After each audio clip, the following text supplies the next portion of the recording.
The case for hyperinflation is worse than anybody could imagine.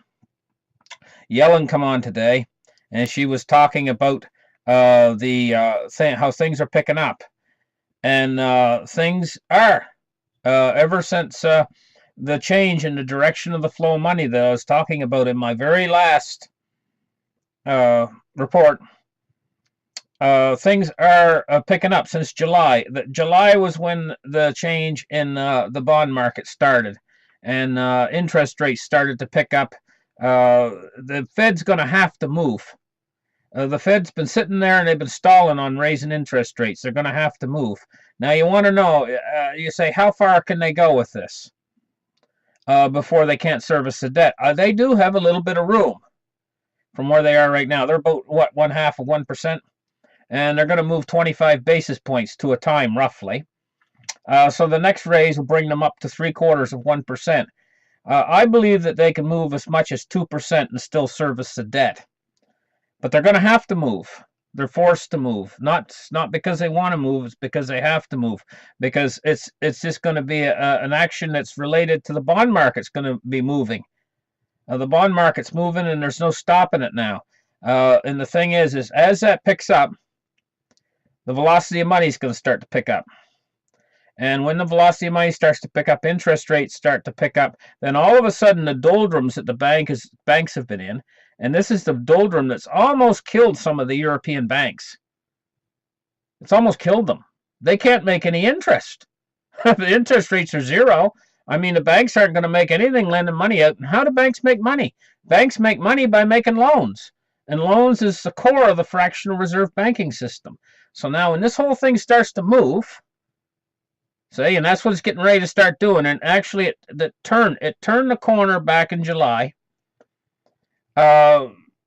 When this whole thing starts to move, the banks then are going to have a bid, and they're going to start lending money out through the magic of fractional reserve banking, and all of that stored energy that's stored away through years and years and years of 0% interest rates, ZERP, and NERP, and all that energy that was stored away in quantitative easing and in liquidity trap in the banks. All that energy is going to come to life, and it's effectively an explosive cocktail. And so here's the thing. I'm going to let you listen to what Janet Yellen has to say right now, and here's the clip. News conference. Let's listen in. Earlier today, my colleagues and I on the Federal Open Market Committee discussed overall economic conditions and decided to keep the target range for the federal funds rate at 0.25 to 0.5%. We judged that the case for an increase has strengthened, but decided for the time being to wait for further evidence of continued progress toward our objectives. Our current policy should help move the economy toward our statutory goals of maximum employment and price stability. I'll have more to say about our decision shortly, but first I will review recent economic developments and the outlook. Economic growth, which was subdued during the first half of the year, appears to have picked up.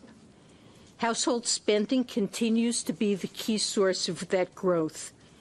This spending has been supported by solid increases in household income, as well as by relatively high levels of consumer sentiment and wealth. So the final piece in this puzzle is when the oil price starts to go back up again, and the effect that that's going to have on the US dollar index. Now I've explained this before, and I'll explain it again real quick.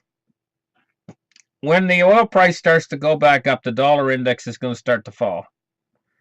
And the thing is the market point where the real chaos begins is when the US dollar index goes down below 70. Now, it has a long way to go between where it is now and 70, and it's not going to drop fast, mind you. And the oil price is not going to go up real fast. But it will get there. And there's no place else for it to go except there.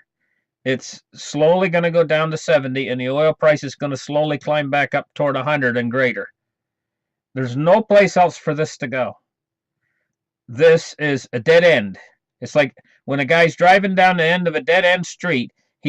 Unless he a cul-de-sac. Do you know what a cul-de-sac is? It's where they go down to a dead end street and they turn around and they have to come back the other way to get out. See, there's no way out of this situation. This is going down a dead end street. And where it ends is hyperinflation, because all of the charts of the money the money's just going like this. It's going straight up. The U.S. debt is hit $20 trillion and it's going up, and everything's just going straight up. And there's only two ways out. President Trump is not a magician. He can't perform magic. There's only two ways out of this. He either inflates his way out of the debt, or he declares default. Now, what he talked about before when he said that he was going to renegotiate the debt, that's just a fancy way of saying you're going to default on your obligations. So I'm going to leave it at here for this. And thank you very much for listening. Like and subscribe. And bye-bye for now.